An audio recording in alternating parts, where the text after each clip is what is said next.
Probably would have been better with the sound, but hey, listen, you guys got the effect. 13 years in the making. It's over. We've punched our ticket. We are headed to the World Series.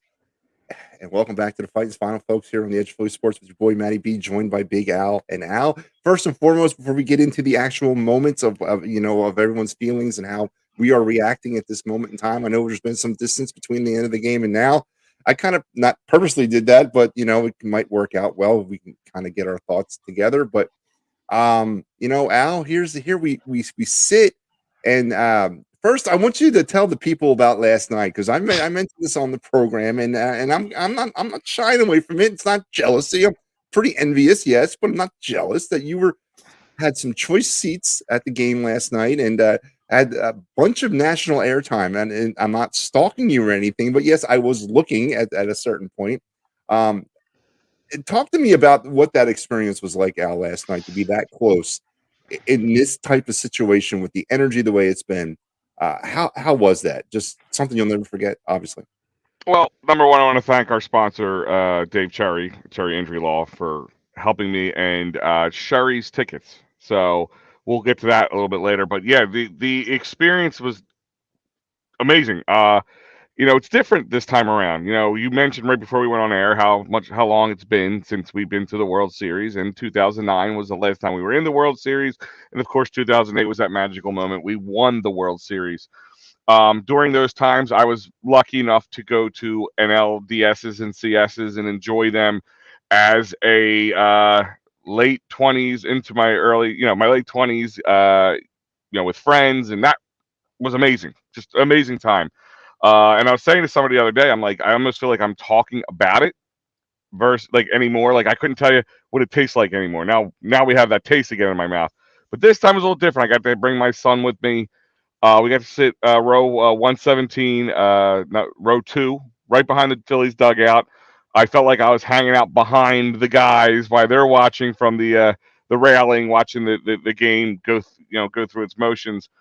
But it was experience. It was an experience in the sense that I was able to have a kid there with me who you know never experienced postseason.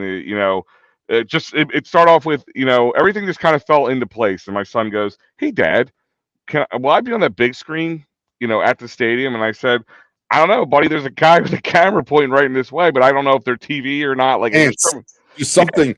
yeah, like I told him, I said, there's so many camera guys. I don't know if it's the screen. I don't know if it's Fox. I don't know if it's whatever. I don't know what it is." And I said, "But there's a guy with a camera there. Start being cute and funny. Whatever it is." And 30 seconds later, there he is on the big screen going nuts. So from there, and like every time a left-handed pitcher came up, there was a big bald man with his wife to the left and his 7-year-old to the right. Yep. Uh, Numerous times by you and many other people who messaged me, seen on national TV, which was cool. I feel like I really dropped the ball a little bit, like not getting the idea where I'm sitting. I could have brought like an Edge of Philly sports sign, maybe wore a big shirt that said Edge of Philly something. I kind of Yes. dropped the ball. I'll admit that, but I wasn't thinking about work at that moment. It's like you said, it's the experience, and this roller coaster ride that I do remember, but I don't remember how it tastes. Now the taste is back. It is an experience bar none. And then today, in sloppy, rainy weather, we came through again, and we punched a ticket. We keep saying, like, we kept talking about it. Wouldn't it be cool? Wouldn't it be cool if they did this? Like, you're always trying not to jinx the situation. Wouldn't it be cool if they win the World Series? Now it's not an if. If they got one to the World Series, it's not an if anymore. It's happening, man. This next Friday will be it. The 28th we will be up against, at the point right now. I don't know who is currently in the lead. I had him up earlier. Let me pull him up here. It is 5-4 Yankees, top of seventh. So the Yankees did pull ahead. Okay, well, I mean, let me ask you this question: you want them to keep going? Do they somehow push out two wins Yeah. and run them down, run the guys down a little bit? Yeah, absolutely, and not for the reason why people might think. Hmm. I am not fearful of the Astros. I think right now, uh, the one team that the Astros don't want to see is the team they're going to see if they make it to the World Series, and that's the hottest team in baseball right now, and it's the Phillies. And there's no denying that. There's no denying what we pulled off, and there's no denying that nobody wants to face that. As you mentioned many times on this program, Baseball players are a very superstitious lot, and they don't want to come up against something like this. And not only that, it's for the historical value against the Yankees. The Yankees have stepped on us throughout the history of our franchise. We haven't had nowhere near the success that the Yankees have had. We get our 2 World Championships versus their 27, and we come up against them a few times, and a few of those 27 belong to us. So for the historical value, I just want to beat the Yankees, and they're from New York. If I can't have the Mets, I'll take the Yankees. Listen, I guarantee Major League Baseball is saying the same sentiment. Yeah. Like, what would be better for them than 2 big markets such as Philadelphia and New York battling it out? Yeah, no, absolutely. Like, I would just imagine that would make sense for them. I mean, look, Houston with the cheating and being Houston, I can't imagine being this big. Well, like, could you imagine a San Diego Houston World Series? Like, oh my God, talk about a snooze fest. No, it'd be moving on to a different sport. It'd be hockey all the time for me. Yeah, like I would. I mean, listen, I know it's like Philly sports, so yeah, I want to be part and partial. But if I'm Major League Baseball and I'm looking at the markets, yeah, Philly, New York, this works out great. I mean, Philly, at least one of the 2 making in, so that Philly's in there, that locks it in for them from a business standpoint. But I want to see what the ratings are for the NLDS, for the NLCS, compare them, because last year there was a lot of, from a rating standpoint, apparently there was a lot of drop off, and I want to kind of see what a comparison will be at the end of this whole thing, and just see how like different it is having this great market, and kudos to the Padres organization for going out and trying to do something like that's very un-Padre-esque in the last, I don't know how many years.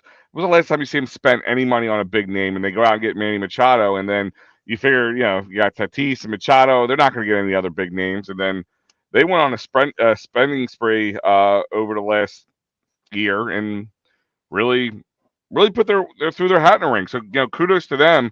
But kudos to the Phillies fans, man. I have to admit, if you look back at this series, in a nutshell, there's many times that this Phillies team should not have won. With a game with as many defensive flubs as we've had, runners in scoring position comparison from the Padres to the Phillies was gigantic at times. Like how many we left compared to what they left, yet we were still able to get key runs when needed. So people have used, is this the team of destiny to me? And I hate using that term. You make your own destiny in my eyes, but you have to feel that there is some angels on their backs here who are just, a couple of them were former angels coming in here and performing like they did. I mean, I don't think you can underestimate. We've kind of, on 162 post games, you've gone back and forth on, has Kyle Schwarber a good idea bringing him in, paying him what you're paying him? Castellanos, was that a good signing? And if we win the World Series, you can't complain about it. And then of course the last minute trade deadline moves, they were huge. I mean, there's a lot of moving pieces that have made this organization has possibly put us in a position to be on a run for a couple of years, at least 2 or 3 years, I can imagine. I mean, guys who are going to age out a little bit and guys who won't be here next year, but the core group of these guys are going to be back. Absolutely. No matter what happens. So hopefully we have another 08, 09, 10, 11, run where we're in the postseason. We have a seat waiting for us. But you have to understand they have to keep this mentality where business ain't done until it's done. It isn't, and I am a little leery of this 5-day break. I would love to get this thing fired back up, say Tuesday. That would be better for me. I'm a little leery of that, but I was doing some the biggest break they've had in forever. I mean, they went from Houston and they went right into the NL. Remember, there was a fear that we would have to play. There would be no break in the NLDS or in the wild card series from the last season because of the rain possibility and all that stuff. So they really have been going at it. But I do worry a little bit about the 5-game thing, the 5-game break. But also that means Zach Wheeler's on the mound again next game. Yeah, everybody's reset completely, and there should be no excuses with fatigue and all that. Absolutely, that's the positive you can pull out of it. And Ellis says he is ready for the World Series. Ellis, we're all ready, brother. We're all ready. Al, I did a short earlier, and it was put up on social media. I was driving. I've been on the road all day doing some work around the state and stuff. And on my way back into the Delaware Valley, I was thinking about how obviously the Phillies. This is their sixth appearance in the World Series since 1980. Over the last 42 years or so, they can go back 43 years to 79, whatever. And I was thinking, okay, how does that stack up against some of the teams in Major League Baseball? Because we complain, or not complain, but we get a lot of the wrong end of the sticks when it comes to our sports teams, and as passionate as fans as we are. And I did some research out. We are actually the third most appearance team in Major League Baseball since 1979. The Yankees are first with 9 appearances. The Cardinals are second with 8, and then we come in at a solid 3 with 6. I would have thought San Fran would have been up there, maybe. They got 4. They got 5. I'm sorry, 5. I mean, I know the Mets only had what 2? 2? Two since 2000, because I did that article. I don't know how much further out than that, but you're saying since when? Since 1980? 1979 to 2022. Okay. And wow. A lot of teams coming in at 5. A lot of teams are at 5, but the Phillies are at 6. I mean, listen. You're right. You're absolutely right. There is times where we kind of like, there is teams who never get. I mean, the Padres haven't won a World Series, right? They've never won a World Series, and they've appeared in 2. Yeah. So I mean, yeah. Here's a team that gets knocked out about. Well, we can still talk about 2008. They have nothing to talk about. We talk about that we just replaced all our Matt Stairs home, moon shots with a Schwarber moon shot, or a Jimmy Rollins play with a JT Realmuto in the Parker home run. We are going to be able to talk about them and remember them fondly, and hopefully not have to wait that long. But in 10 to 15 years, when we have maybe another World Series appearance, here's Bryce Harper and JT and all these guys coming out and throwing the first pitch. You know what I mean? But like, I have to say, like, one thing I have to put out there is, like, kudos to these fans, because I said there's things that we maybe on paper should not have been in, games that we should have lost more than we have. I mean, start with the first one in the wild card situation, where that first game we were dead to rights. You know what I mean? Like, we should have won at that point. We should have lost. I mean, yeah. I mean, that was ridiculous. Like, in that right there, you're hoping that they could come back, but in the back of your head, you're sitting going, it'll be like a snowball's chance in hell that's going to happen. And the fact that they did that, I think that really was just a catalyst. And guys were, and this is how the season went all year long. There were certain guys keeping things afloat.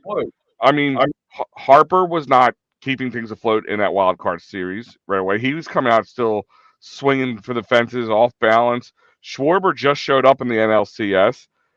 So did Reese. So, I mean, you had guys like Stott, even Vierling at times, Bohm, guys at the bottom of the order really stepping up and keeping this team alive. Now you're getting it up and down the lineup. Yeah, no, it's amazing to think about. And I mentioned this to Joe Sharon last night. Hold on one second. This was a request. I got to do something. Joe Marks. I'm trying not to scream in here. Hold on. Let me do this here. Oh, hell yeah. Hell yes, we are going to the World Series. Hell freaking yes. Sorry, I had to turn the mic up. No, absolutely. No, I was talking to Joe Marks last night on the show about this very thing.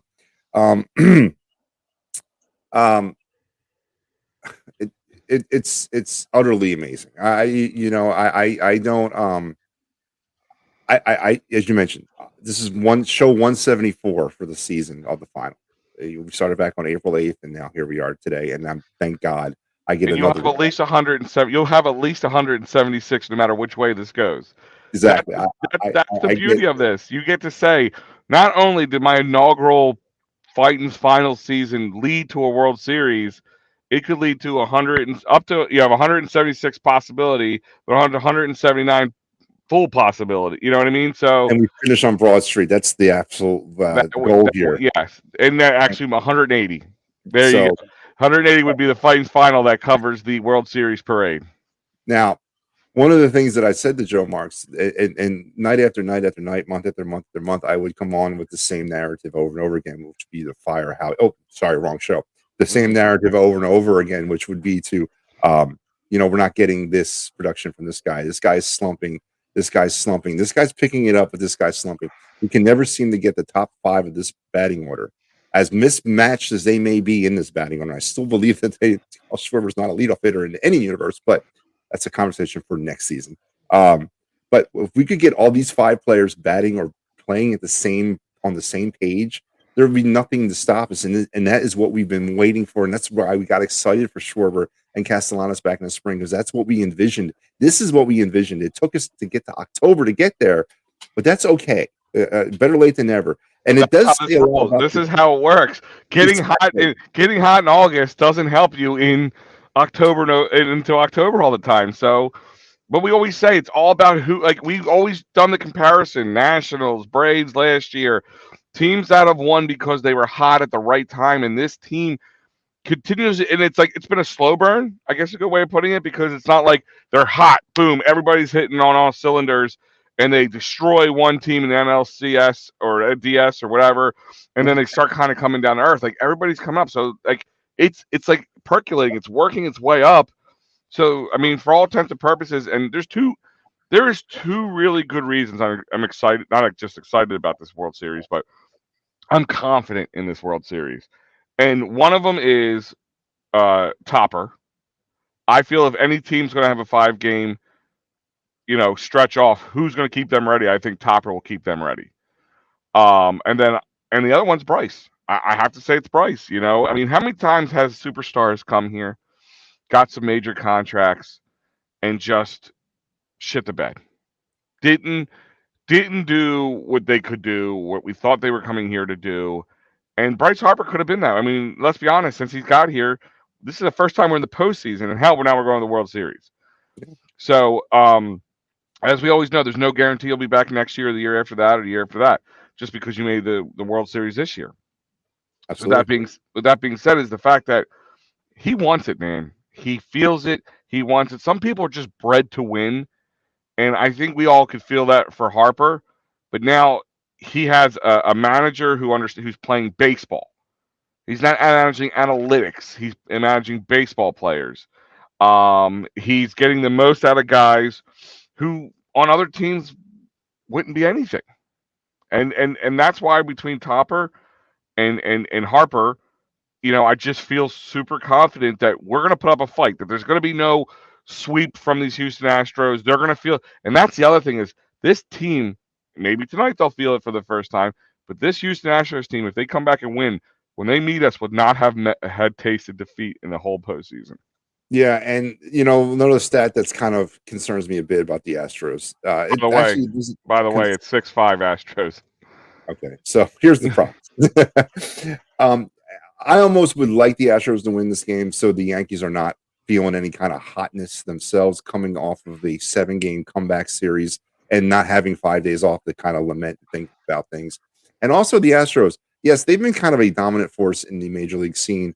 In the World Series over the last few years, and we know all about the cheating scandals. And I'm sure if the Astros win tonight, that's all we're going to talk about is that. But the last 2 times that the Astros have lost in the World Series have been to NL East teams, in the Nationals and the Braves, and both those teams were wild card teams. So got some karma there that we. So are you saying they're like the Tom Brady of the MLB? They're yeah, there you go. NL East teams. Yeah. So why not? I'm going to take whatever I can get here on this thing. And Walter says Reese is possibly hitting his way into playing DH next year. Al, I want to get your take on this. I think the Reese Hoskins boat has sailed. I think basically, and I know we still got 4 more games to go, and I wish him the best, and he needs to continue to hit. But to me, it's a audition for his new team. I'm ready to move on. I said the other night to somebody, I said I kind of agree. He might just be upping his value. If I'm trying to think, is even a trade possible with him? With their arbitration, I didn't know how that all worked. He'd have to be signed one more. He'd have to be either they'd have to figure that out, but he could be like signed a sign and trade type thing. Yeah, but he's under team control for one more year, and this is his last year coming up. Okay. I listen, and I don't want to talk about it because I feel like we're going to jinx ourselves. I get a little superstitious in this, so I really want to tread lightly. But I think if anything, he's just upping his value for wherever he lands next year. You know what I mean? And with this universal DH, it might have just up his value even more than that. And we got to thank the universal DH because if it wasn't for that, we would not be sitting here right now talking about this. No, God, no, God, no. Our season would be a complete different thing because of that. I agree. Bryce Harper would be mending from a surgery right now if that was the case. You're right. You're absolutely 100% right. Let's get to this game because it was a special one. It was one that will live in infamy. It goes into that new memory bank that we've been talking about lately, and we'll get to the X's and O's of why that's the case. The Padres would finish the night or day, and the day into the night with 3 runs, 5 hits, no errors. Phillies 4 runs, 6 hits, no errors, and how the scoring all happened. Brees Hoskins would get things going in the third, a 2-run shot to make it 2-0 Phillies. Juan Soto, then, who found his swing somewhere around game 2 of this series, would get the Padres back on the board in the top of the 4th, making it 2-1. Then Josh Bell would double in Jake Cronenworth to tie things up at 2-2. The rain became an issue. The field became an issue. They were bringing out the extra dirt and the sod, try to keep things going. Obviously, MLB wanted to get this game in. I understand why. And then Jose Escobar would score on a wild pitch in the top of the 7th to complete their comeback in the 7th inning to make it 3-2. We'll get into all the X's and O's about that here in a second. But then Bryce Harper with I say, and we talked about this off camera as well, Al, a top 5. I'm not going top 3, but a top 5 Phillies home run of all time. The game winner to send the Phillies into the World Series. Al, you said top 3. You're going to stay on that one? I'm trying to think what. I mean, listen. Let's be honest. When it came to that point, with the weather being the way it was, you weren't feeling super confident this team was going to be able to hit, and get on base and produce like they've been doing the whole time. You saw the bullpen kind of having some issues. Sir Anthony having some control issues with the weather the way it was. Robertson wasn't able to come in and close it out. The fact that they had to bring Ranger in to finish it all off. So this, once again, seemed like it was lining up that we were going to have to fly back to San Diego and be ready to play next year. But, I'm trying to think, like, for all intents and purposes, like, you'd give me a home run. I think it's bigger than the Matt Stairs home run because the difference is there's the clutchness of the situation. That's what to me makes the difference. Like, Rhys Hoskins' home run is really important because it gave us an early lead, which, let's be honest, the teams with the leads tend to win. When the Phillies come out into a lead, outside that one at San Diego, they tend to win. So my thing is the fact that it clinched the World Series for a team that has not even seen postseason for 11 years, who has not been to the NLCS or World Series since 2008 and 2009. And it was like everything that Bryce Harper was brought here for. That's what I think. That's why I think the situation ranks higher than a lot of the old ones, because he was a key guy who hit a key. Like why we love Chase Utley. He was clutch, right? Why we like Jimmy Rollins. He was clutch. Yep. They were clutch guys that no matter the situation, it was never too big for them. And Harper has been delivering on everything he says. The man, like I said, how many times do guys come here for big contracts and promise us the world and we get let down? I mean, look at right now, like the Sixers organization is going the complete opposite direction. Everybody thought, I know it's only a few games, but they're 0-3 right now. Embiid looks disinterested, all that. I know we're not going to get into that too much, but there's Embiid right now. There's people, there's somebody who, you need him to be clutch. You need to put the ball in his hand when the time comes. We want the bat in Bryce's hands, and this is why. And he did it. And because of the clutchness of it, because of what it means, I think it deserves to be one of the top 3 easily. Now, so I'm gonna give you my list real quick. My top 5. Number 1, purely for the franchise value of this, it was Mike Schmidt's 500. I mean, that to me is the most iconic home run in Phillies history, and that's me. I'm not saying that it is, but that's what I think. That's the most iconic home run in Phillies history. My number 2 home run is the Matt Stairs home run against the Dodgers. That was what you meant, the clutch moment home run. That's stuff you think about as a kid. Coming cold off the bench. Yeah, I mean, listen, that's why I'm saying it's up there. It is definitely up there. But to win to win in the fashion that they did, the way it happens, the way this, I guess the storyline that led to this to me adds more. Maybe because it's new and fresh to me. Maybe I'm giving it a little bit more credence than I should, but in my eyes, because of the where this team has been leading and stuff, and the fact that they can lock this city into a World Series, and we have to. I think as fans, this 5 days is going to be the longest for any of us. Yeah. It's going to be us. It's At least they sit there and get to lick their wounds. Even at the post game when they were in there celebrating, they were interviewing. The first person they interviewed was Wheeler, and they were asking him because that ball bounced right off the back of his leg and knee area. How's your knee? And he said, not good. But he said, I'll be fine. I just need some time to rest. And thank God now I have that time. So, what am I going to do for the next 5 days? What the hell am I going to do? Did they think about that? Yeah. Come on, guys. But no, I mean, it's just, listen, like I said, maybe it's the time. Maybe it's because it's fresh. Maybe because I'm beyond excited right now. You can't walk by anybody without smiling ear to ear if you see them wearing something red or have Phillies P on it or blue and maroon or powder blue and maroon. If you just see everybody, if we just see everybody, and this is what this town is made to win. Like when we win, man. And it's not just Matty B, the Phillies win, or Matty B and EOP wins. This whole town wins because it brings up such emotions. You know, It you, does. It does. you think about the people you lost. You think about the people who you celebrated with before. You think about your kids if you're older now. Because, like I said, being 11 years, people now who are either really little kids who didn't get to really experience 2008, they are now experiencing 2008. Or people like I said, me, who was in my 20s, was experiencing it with my buddies, which was amazing. But now to be the dad on the end of things, like it's just all those emotions, all those things come back up. And yes, we get a little rowdy, we get a little crazy, but the 10th man part of things, being at home, like we haven't lost at home for a reason. Not because San Diego is beautiful. It's got the weather still to be hitting balls out of the park. It's not rainy. It's not cold. You're not gonna get booed at if you're not doing well. But because of that, this team is like a vampire of energy, and they are just draining it all and enjoying it. And I don't blame them. And I feel like they're throwing velocity, their miles per hour going up because of that.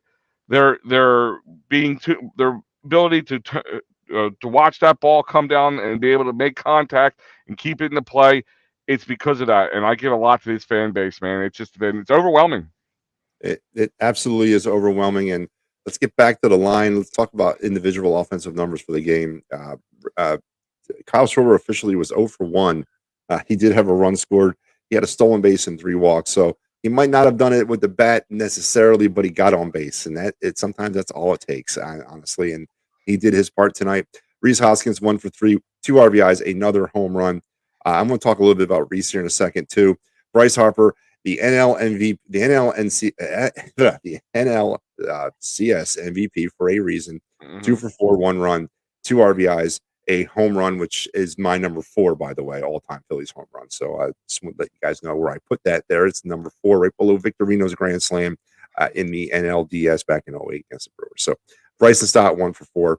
And that was pretty much all the offense. But look where that offense is centered in now, that top 5 range where it needs to be, where it should have been all this time. Finally, it's back where it needs to be. Now we need a little bit more from those kind of role players down there in the bottom of the lineup. But I will take it, Al, because if my top 5 are going to play like they did yesterday and today, we have about a 90% chance of winning every single game. So I will take that every day. I'll take it all the time. And look at the Brave series, the NLDS. We were only getting production from the bottom of the order for the most Yeah. part. Harper, Schwarber was cold as ice. Hoskins was just almost as cold except for his one, big home run or 3-run jack. JT was playing steadily. Alec was playing steadily. But then guys like Brandon Marsh stepped up with big clutch hits and home runs.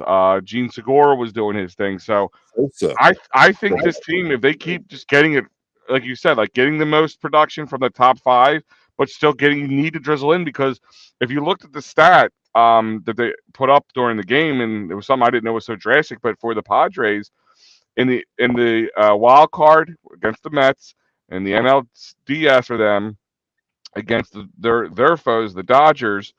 Um, they were getting like I think they were getting like batting over 300 in the 7, 8, 9 position, and then since they played us in the NLCS, they were batting like a 112. It was like some real drastic number different, like a drop off.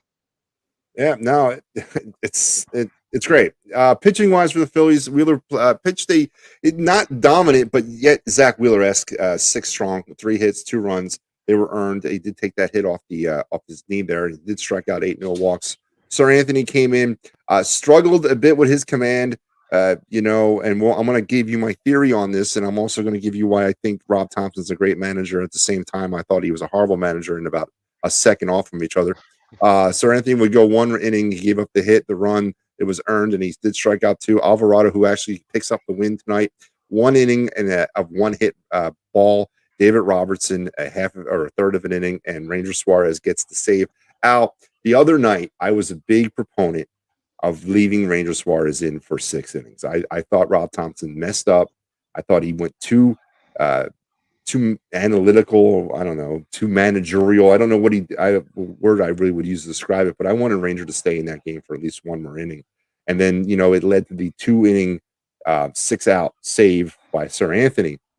And I really was concerned, especially with the potential bullpen game in Game 4, which it was, and then today's game in Game 5, where that back end of the bullpen would be. And it was seemingly coming to fruition tonight about, Sir Anthony's ineffectiveness. But then friggin' Ranger Suarez comes in and locks down the save because he probably got that 1 less inning in on Friday. So reason number 843 why I'm not a Major League Baseball manager. So kudos to Rob Thompson on that. What is your, as this kind of came down the home stretch, dealing with the rain, dealing with the elements, and then also seeing how the bullpen was kind of shaping up at the end of this game, where were you at with this as it was kind of imploding in front of us, but then yet what happened? I mean, what was that going on for you? I mean, if you look a couple of games back and all these moves, I mean, at this point, they're all genius moves now. Maybe in the beginning, when in the moment, they seem silly, but the fact they only took Ranger 5, and Rangers pumped in, once again, being in those seats the other night, one of the couple Phillies players who turned around and, he had his own rally tail. He was swinging it with us, and he was looking at us and, like, telling us, get up. Like, he was really feeding into the fans. So that tells me he was amped and ready to go. Listen, it was a genius move in the sense. All right, he pulled him out, kept him fresh enough that if he had to pull him out of the bullpen, like we talked about having to pull Wheeler out of the bullpen or Nola out of the bullpen.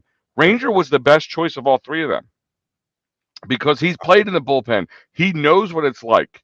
He can deal with that. I think if Nola's out there, I don't feel as confident. Not saying he can't do it. It's just like that's just out of his ordinary, situation.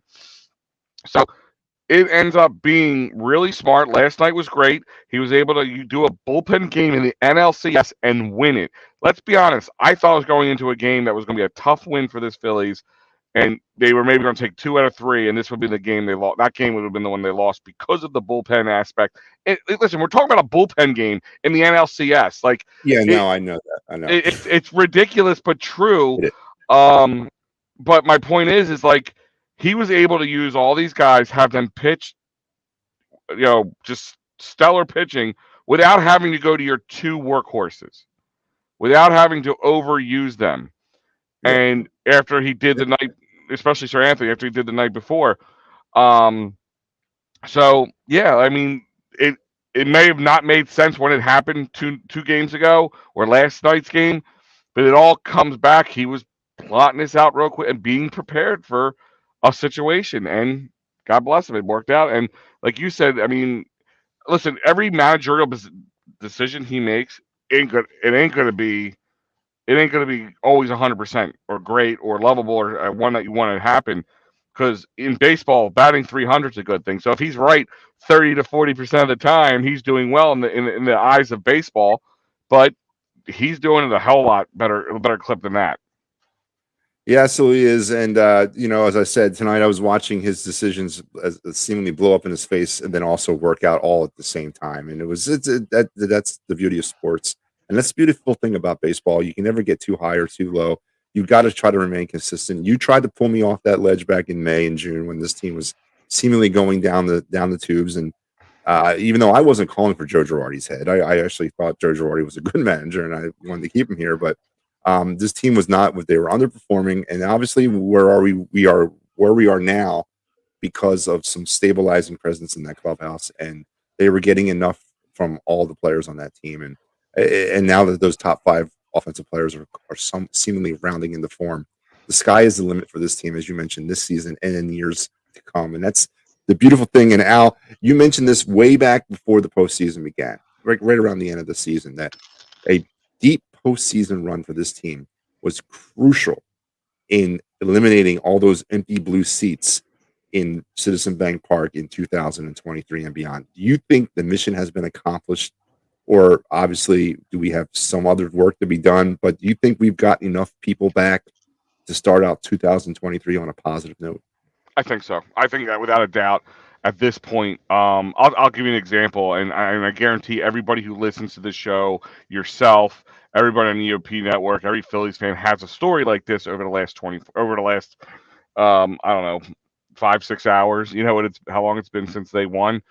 My my sister, who is not in the sports, she FaceTimes me, who has my nephew and one of my oldest daughter there, or my only daughter, my daughter there, and her and their friend was there. Who four people who can give two shits about sports and baseball generally.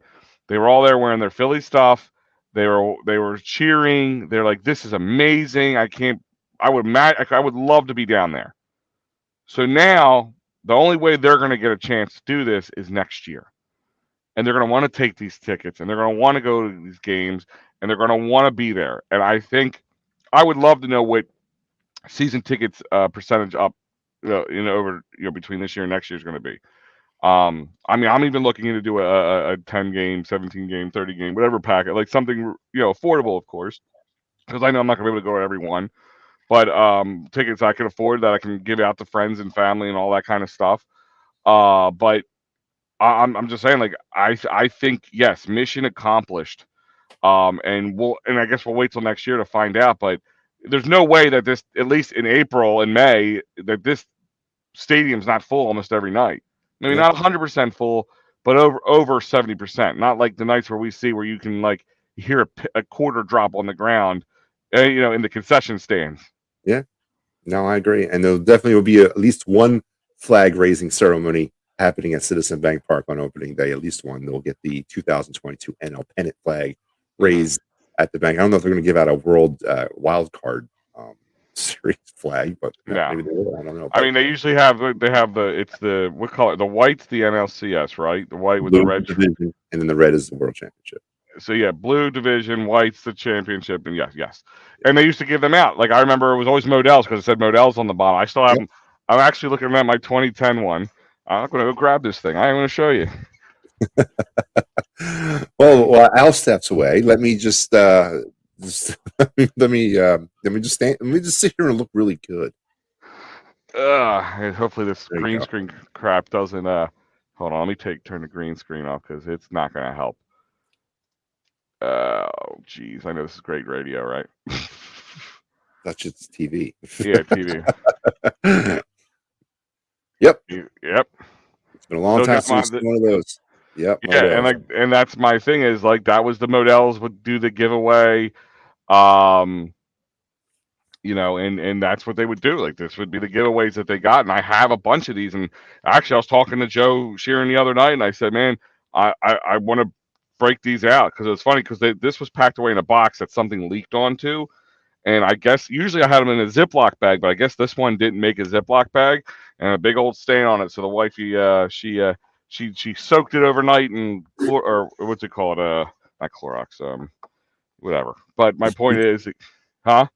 Bleach. Not bleach. What's the other stuff? The stuff that everybody uses nowadays, but whatever. That's not bleach. It doesn't turn everything, white. But my point is, like, it's these are things I want to hang up more of. And I got a bunch of, and I can't wait. I got a pennant at the studio for the postseason. Now I'm gonna go get a pennant for this one. Like that's the thing is like the financial thing for this stadium for this team for Yeah, this city is huge. You know, it's everybody's going to jump on board. It's going to help things like Edge of Philly Sports and everything else in between for next year and things to come, because you don't think sponsors are going to be more higher on wanting to deal with everybody's going to want to be a Phightins final sponsor now.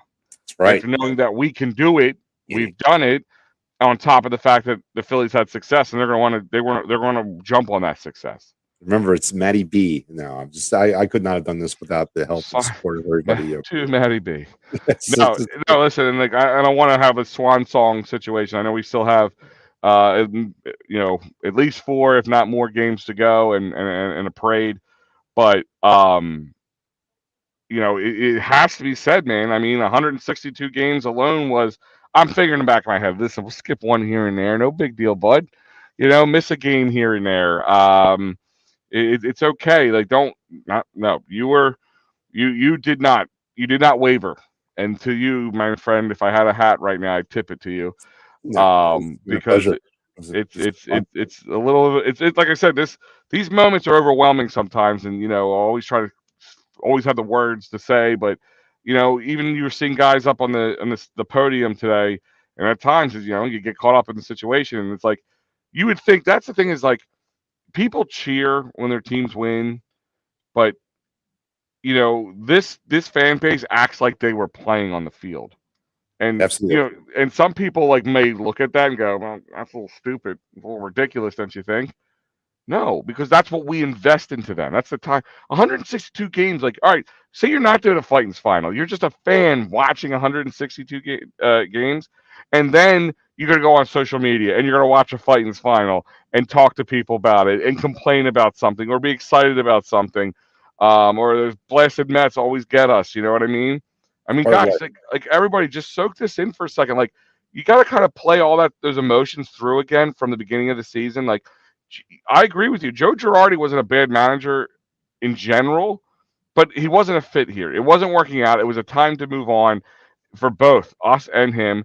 And obviously, it was the right choice to make. I think he's working for Fox right now, having to talk about those Philadelphia Phillies, and like the storyline has to be. So when you were managing before they threw What you happened? out, yeah, why is this team so different since you're not there Yeah, anymore? no, he's probably hating this. He's got to be Uh, like, damn, man, come on, really?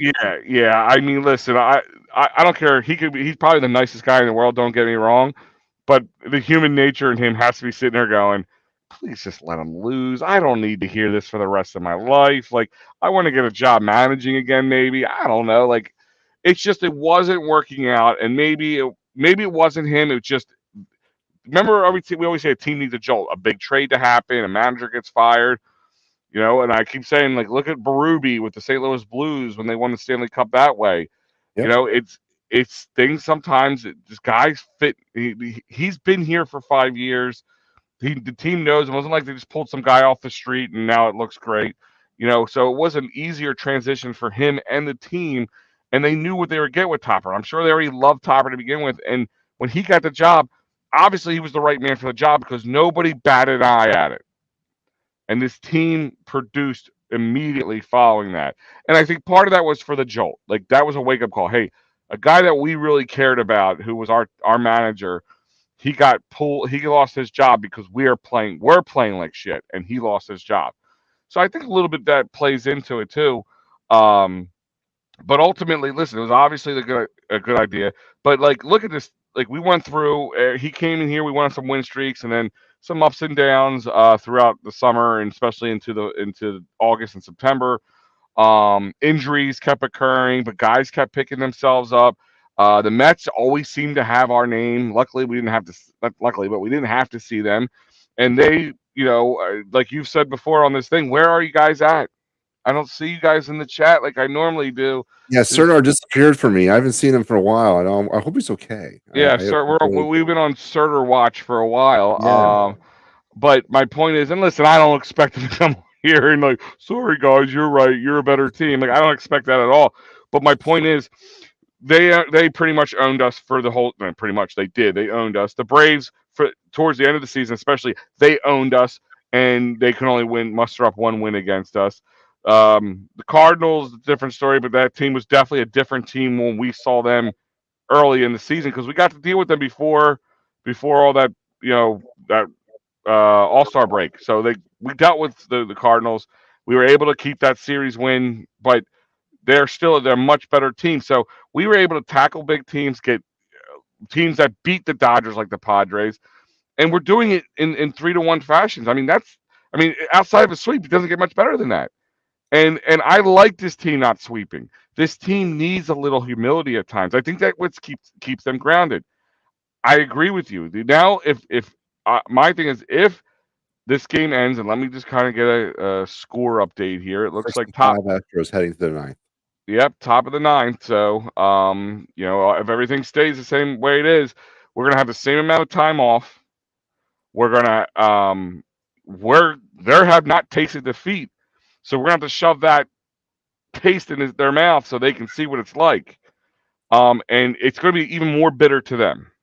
Yeah, Okay. and we did play the Astros this season, but there's no way you can gauge any of those games. They don't mean a hill beans. The They Astros meant were nothing to decked them out. before we walked in the door. Yeah, They I think they put up a little bit of a fight in that first game, just to like they wanted to play spoiler for us, maybe not but then let the us. Phillies didn't put up a fight after that. The Phillies were done after that. Oh So no! I mean, it was the Nick Maton show, and his brother was pitching against him.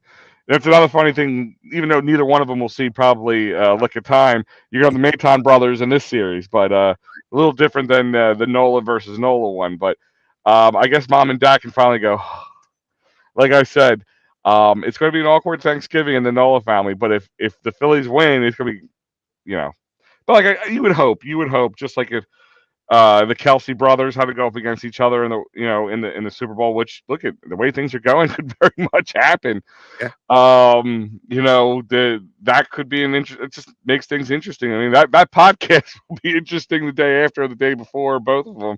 I don't know if you've heard their podcast yet. It's I actually have. really good. It's actually Very cool. really good. Very. Uh, They both have a career in broadcasting, and that's the route they want to go. So they got personality. I mean, look, like that's the other thing is like this town, all sports have really come together. Brandon Graham was there last night. Bundy was there last night, and Bundy wasn't just there last night because a lot of times these guys are there, but they're in a suite. They're yeah, kind of like Matt Stairs was there. Charlie was Ryan Howard, there, huh? Ryan Howard throughout the Ry- first pitch. Ryan Howard was there, and listen, they were up in the suites and all that, which is cool. Don't get me wrong. I'm not saying they don't deserve it. But Jay Wright was there. I mean, Jay Wright was sitting I was sitting in better seats than Jay Wright and Bundy. I'm just throwing it out Yeah, there. Not that I deserve it, but I'm just saying, like, these guys were there and they were sitting in the row just like any other fan would sit in a row. And that's huge. Like that's the Philadelphia mentality. That's guys who get Philadelphia. That's like them feeling comfortable enough to sit with the fans.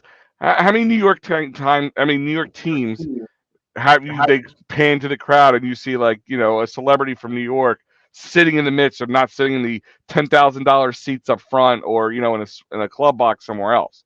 That never happens. no, I mean, for all the LA fans, I mean, all those movie stars at a Lakers game or something, or a Rams game, they're paid to be there. They don't even want to be there. Most of them are paid to be there. And the ones who do have courtside for the Lakers, that's the thing is they're either courtside or they're nowhere else. They're nowhere else to be found. And that's my point. That's what makes Philly so great. Miles Teller was there, and he was in the midst of it. You got Jason Kelsey bear hugging the shit out of the Fanatic. He was there in the beginning of the game today, getting talking with the Fox Sports guys and Big Poppy and them. And then it's just this town. If you get it, and it's not a hard recipe to get. Like I really don't understand. I don't understand other players who come here, and maybe it's just because I'm not a professional athlete, and some of these guys have always been really good, and they don't know how to deal with not having success. They're just good from the get. But like, if I'm a player here, I don't care if I'm like a top tier player or a C player or D player, but if I'm a player here, I'm looking at it this way. I'm coming in and I'm like, this is what I want to do. I'm going to just be all over these guys. I'm going to be hanging out with them.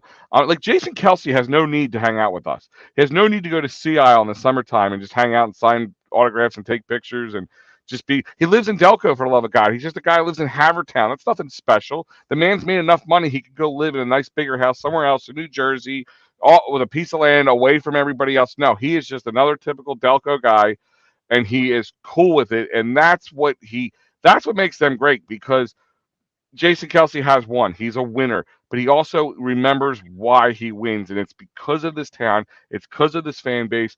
It's because he knows that guys like you and guys like me who don't have a ton of money, but when we can scrape it together. We go to these games. We buy $40 NLCS T-shirts. I'm gonna go buy $45 World Series hats and T-shirts. I'm gonna probably spend $400 or $500 on that alone. God knows. Hopefully the wife's not listening. Um, but my point is, like, that's what makes this town deserve these moments. And a lot of times it gets lost. One thing is, I don't know if they showed it on TV last night, but when they were panning to all the different people in the crowd, guess who got the biggest cheer of them all? Who? Santa Claus. Yeah, they showed him. There's the guy dressed like Santa Yeah. Claus, which is I think is great because I put that bitch to bed finally. Like, we don't hate Santa Claus, and Santa Claus don't hate us, and of course my 7-year-old's with me. He goes, Oh. Santa's here because that guy looked like Santa. Like, that was like not some just idiot in a cotton wig or beard or anything like that. That guy looked like Santa Claus. And I'm like, yeah, dude, even Santa's and even like Santa's a Phillies fan, and he goes, wow. Like, his eye, like he was just amazed by it. And I'm like, that's cool, man. I didn't even think of that, something like that happening. Like, because like I forget he's 7. Like, man, that's real to him. It's as real as like I get to say Miles Teller's hanging out in the crowd. You know what I mean? So it's this town deserves this, man. We deserve it. I know we just had a championship in 2017, which doesn't seem that long ago, but it's 5 years ago with the Eagles. But it's been this baseball. I'm hoping as a baseball fan that we get revived. Like, this is the grab the paddles, rub them together, clear moment, man. I wanna get that bleep back up on the screen, and I wanna see the life pumping right back into Citizens Bank Park. I agree. And just to kind of jump off the point about your son being 7, I was 7 in 1980, and of course that was probably one of the best years collectively in Philadelphia sports history with the Flyers, or not with the Flyers, but the Eagles, the Phillies, and the Sixers, all really being kind of at the top of their games. And to be introduced, and that's how I got indoctrinated into the Philly sports scene at that time. So that's when you got to get them. I hate to sound like that, but you got to get Well, them. that was the '93 team for me. Now, of course, we didn't win in '93, but we were winning, and that was the important Yeah, part. And I'm 10 years old. Yeah, Linda, excited. I don't even know if excited's enough, man. It's I have been kind of docile on the show because Maddie was right. We kind of took some time to let everybody kind of call their friends and family, yeah, put their messages up on Facebook, cheer, scream, climb a pole in the middle of the street, whatever it is that you had to do to get out of your system. We're kind of like this the second reaction, the second wind here, yeah. and the excitement isn't enough is a good word, but I don't know. I don't even know if there's a word for it right now. The way we're feeling, and like I said, um, my ultimate point is with with my 7-year-old to agree with you. 1993, I was 10 years old. Okay, so I had some taste in sports at 7, 8 years old, 9 years old, and my uncle or my grandfather would be like, yeah, my grandfather would tell me about he had a dog named Tugger because he loved Tug McGraw. You know what I mean? He would tell me about Tug McGraw all the time, and then I would hear about all the different the 1980 Eagles and all that different things going on. In But it was that '93 team that I'm sitting there watching, and I see the people. I was never there. I didn't go to the games, but I was watching on TV. I'm watching my family. My aunt, my grandfather, jump around the room, kept on every moment, every eye, every second of it. The TV you're glued to, like my kids saw today. They maybe not been paying attention as much, but they saw when I was reacting. They were jumping into it with me, and they can say, "Oh, this can be something I can get used to." Yeah, no, and that's where it starts. And kind of playing devil's advocate because we're now in the bottom of the ninth against in the Bronx, and it's 6-5 still Astros. They got one out, so it might be looking like it's going to be the Astros. And I'm not necessarily. We'll have plenty of time to dissect the Astros later on, but let's talk a little bit about the Phillies going forward into the World Series. God, it sounds say that. It's We still mentioned not this on real the yet. show. It's still not real yet. I always said No, it's it's like when you have if anybody who has not had a kid yet, especially a father, um, in your life who's listening, you can wake up. How many times I woke up next to my wife when she was pregnant with our first kid, and I look over and I'm like, oh shit, you're pregnant. Uh, I'm like, I'm so used to working out Right. with a belly. I thought that just became normal. Yeah. And she was just trying to do her best Big Al impression. But I'm just sitting there. I'm like, until that baby's out, I'm in my hands holding. I'm like, holy shit, I'm a dad. And like I said, like right now, it's still surreal to me. But on Friday, it's going to be real. And that baby's going to be in our hands, and we're going to nurture that baby because we want that baby to grow, and we want that baby to give us a World Series. So, with that being said, what do you think that baby's starting pitching rotation is going to be? Are we doomed for a game 4 bullpen game with a potential elimination game or a clinching game scenario in game 4? What are we doing? Are we going to roll Wheeler, Nola, Suarez, Syndergaard, or I mean, what do you think Topper does going forward into the World Series for his? Because as you mentioned, everyone's going to reset. Everyone's going to be fresh and ready to go in game 1. So how do we attack that? Good question. Just so you know, if I'm not looking at the screen, I have the game. I put on the Yankees Houston game just to keep an eye on it. Right now, it's 2 outs, Yep. 2 strikes. They're down to their last strike right now. Are you going to call it here? Are you going to call it out? Are you going to call the Phillies World Series opponent officially? I will call it once it happens. In baseball, you can't call things. Yeah. This isn't like there's a time. There's 3 seconds left, and they have to score 3 touchdowns. It doesn't matter. It's all about having a chip in a chair in baseball. They just have a chance as long as there's outs left and strikes left to give. It is what it is. But I think it's going to stay pretty steady to what we saw with the Padres. I think it's definitely you're going to have your 1-2-3 punch with Wheeler, Nola, and then Ranger in the number 3. And the quick question is, who's number 4? I think Syndergaard gets the start. So no more toying around with Belly Falter or Kyle Gibson. We're going to go with the guy that's got some proven World Looks like Series. we're playing with the Astros. It's They're the in? Stros. Now it's official. Phillies will be meeting the Stros. Is There you it go. just me, or is it just convenience that the name Astros sounds a lot like a body part that we call people when they're acting like a dick? Now, right off the bat, everybody keep your metal trash cans and your lids at your house. Don't be depositing them off at Citizen Bank Park quite yet. I know we'll have plenty of time to do that. So now we can look ahead to a Zach Wheeler, Justin Verlander game 1. Minute Maid. They still call it Minute Maid Park down there in Houston on Friday night. So we'll be juicing them anyway. My point is, I right now until they show me a need for fear, I have no fear, and I think Houston has the bigger problem. They have a monkey on their back with the cheating scandal that they need to put away. Yeah, and they've been good all year. They've been hot all year. They've been the top team in baseball, I think, right? Yeah, they're a machine. Yeah, they haven't lost all postseason, so this is what Philly's made for. This is Rocky, at its finest. Underdog story. Like this is everything. You're feeding right into Philadelphia with this situation. The fact that I'm very confident, maybe too confident at this point, and maybe my confidence will wane a little bit between now and next Friday. I'm going to look at the numbers. I'm going to go back and watch a lot of Houston Astros film. I'm going to look at all this stuff. Because that's the thing is that here's a team we haven't even touched yet. Like at least with the Cardinals and the Padres, we played them. And the Dodgers and Mets, if we thought we were going to see them, we knew what to expect. We knew what the atmosphere is going to be like. And you know what? The Astros have not been to Philly, so it's time for them to go into the mean streets of South Philadelphia and see if they can hang. This team, nothing scares them, and I'm as a fan, I'm feeling that. I'm not feeling that fear, and maybe it's unwarranted.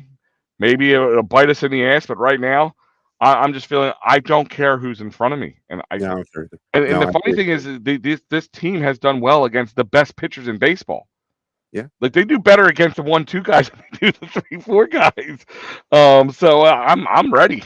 And we've said it all year. If you want to be the best, you got to beat the best. And right now, that's exactly who the Phillies are going to have the opportunity to actually take the World Championship from the best team in baseball, at least in the regular season. You mentioned some things about and I mentioned this earlier in the show. The last two times the Astros have been in the World Series, they have lost to National League East teams who were wild cards. So we got maybe some karma on our side as well. So Al, listen, again, I said this earlier. It's been an honor and a privilege to carry the show all season long. I had to twist your arm a little bit back in the spring, do some convincing to give you the faith and confidence in me to do this. I wasn't faith. It wasn't faith and confidence. It was the fact that I'm like, you might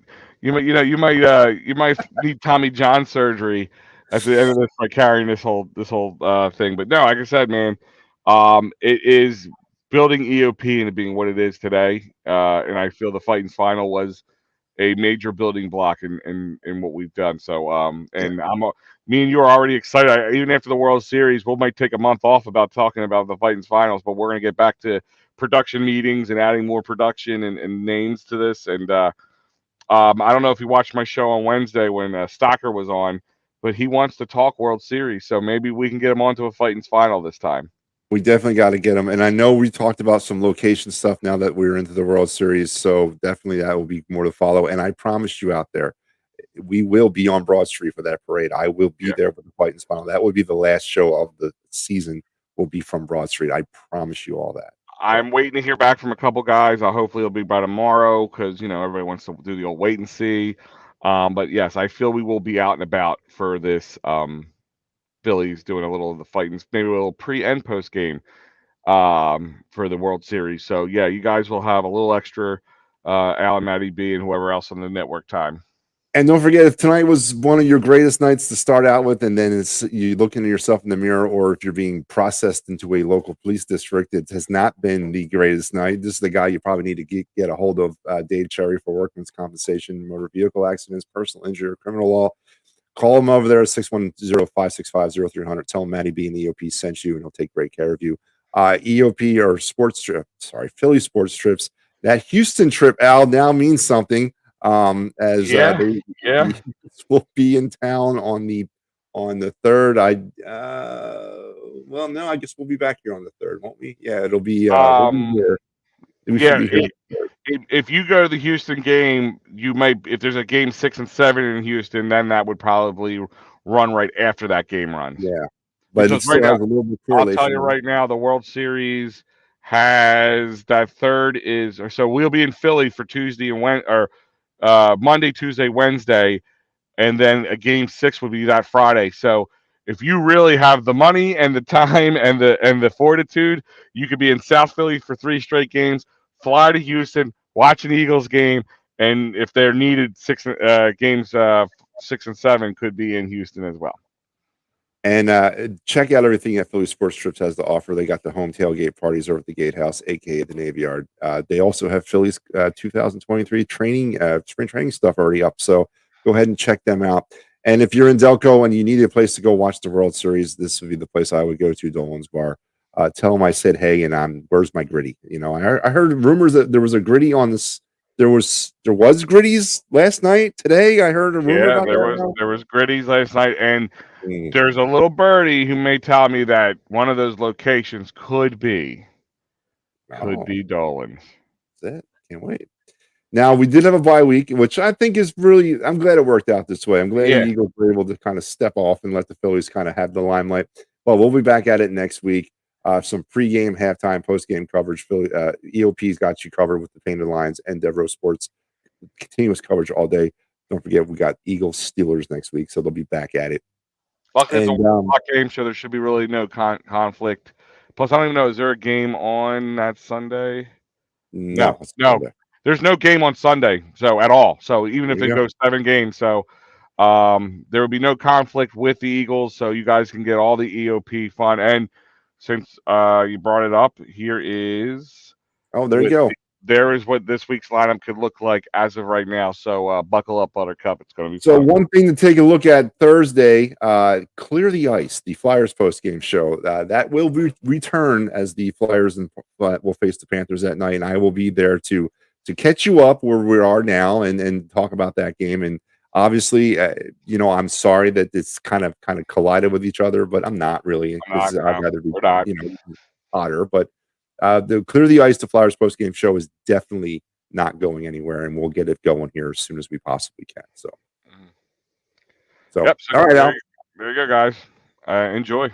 Is there anything you want to leave the folks with? Any parting shots? You want to kind of put them to bed good? What should we be thinking about? Not only now that we're reveling in the potentially the hangover now of the World Series appearance, but now we know who our opponent is.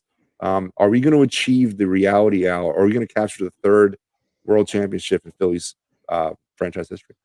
I believe so. Simple words I'll leave you guys with is fuck the Astros. Yeah, I said it. I echo your sentiments, Big Al. I've heard from everybody on this historic night except for one very important man, Harry the K. Man, what you got?